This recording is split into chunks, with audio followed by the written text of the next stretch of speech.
السلام عليكم ورحمة الله وبركاته. ازيكم حبايب قلبي؟ عاملين ايه؟ يا رب تكونوا بصحة وخير.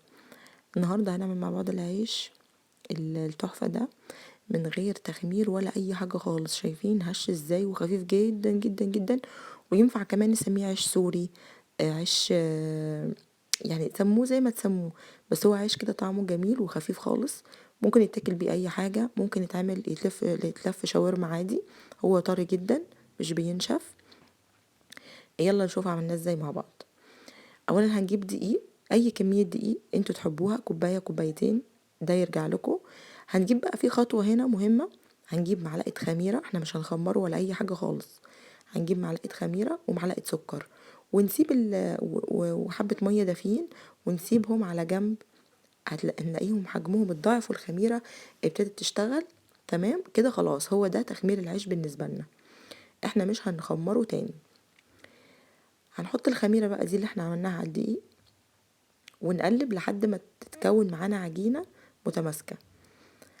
كده احنا خمرنا الخميرة وعرفنا ان هي شغالة، فخلاص هي اصلا كده اوريدي هي خلاص هو موجود فيها خميرة.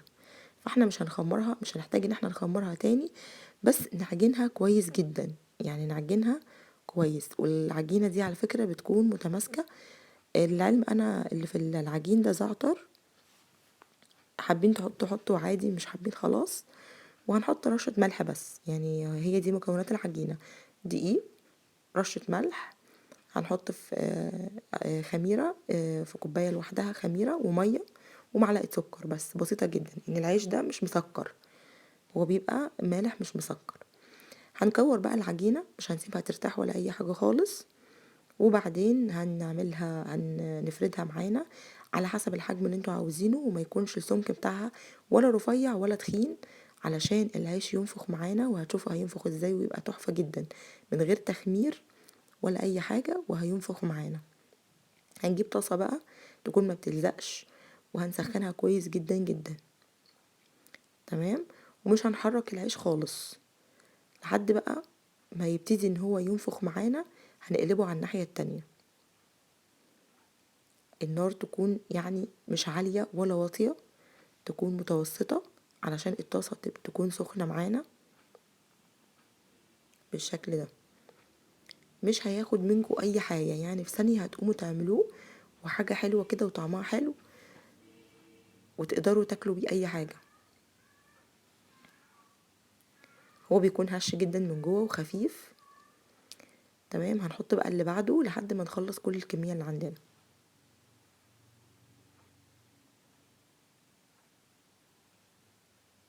بالشكل ده. مش محتاجين بقى نخمر ولا ننتظر على بلد ما العجينة تخمر ولا اي حاجة، هو في ثانية كده بيتعمل وبيكون طعمه حلو جدا. شايفين اهو بينفخ معانا من غير اي تخمير ولا اي حاجة، علشان احنا عاجنين العجينة كويس جدا. حابين ان انتوا تريحوا العجينة تكملوا يخمر عادي، مفيش مشكلة. مش حابين، شايفين هو ما شاء الله ما شاء الله بينفخ من غير اي حاجة. والعيش كان خفيف خالص كده، مش تقيل، ولا علشان احنا مش مخمرينه فتقيل، لا كان حلو جدا. شايفين دي لما اتبقت يعني خمرت شوية، لما قعدت يعني على بال ما لما خلصنا الاولانيين فخمرت معانا حبة. فانتوا اصلا وانتوا بتكوروا على بال ما تعملوا واحدة ورا التانية هتلاقوا اصلا العجينة بتخمر لوحدها.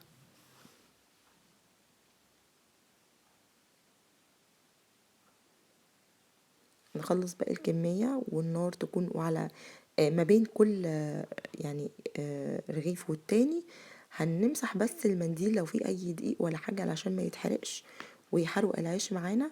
فهنمسحه بس بمنديل كده، نمسح الطاسة بمنديل، ننضفها اول باول يعني علشان الدقيق ما يتحرقش ويبوظ معانا العيش.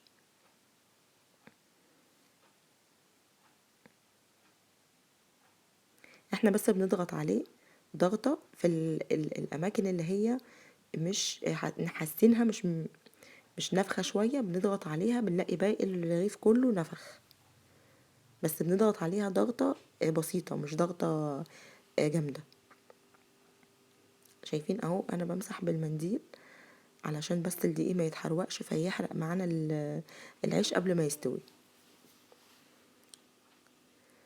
بكل بساطة عملناه في ثانية، ما خدش مننا وقت ولا مجهود، وطعمه جميل جدا. جربوه ان شاء الله هيعجبكم.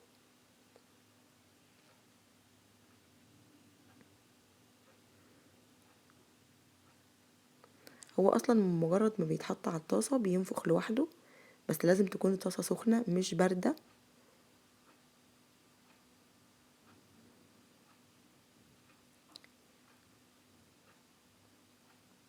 هنا بقى بعد ما بيخرج بنحط رغيف ورا التاني، بنحطه في فوطة تمام تكون نظيفة علشان ما ينشفش معانا. وبعدين بناخده بقى بناخد منه اللي احنا عاوزينه، والباقي بنشيله في اكياس عادي خالص نضيفة. شايفين هو طري جدا مش ناشف ولا اي حاجة، لا طري جدا وطعمه حلو حلو، وممكن يتاكل اصلا كده من غير اي حشو. جربوه ان شاء الله هيعجبكم.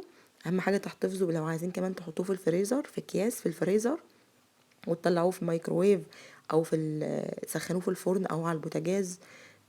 مش يعني انا كانت بقى معايا برضو وسخنته وكان حلو جدا. يا رب يعجبكم، والسلام عليكم ورحمة الله وبركاته.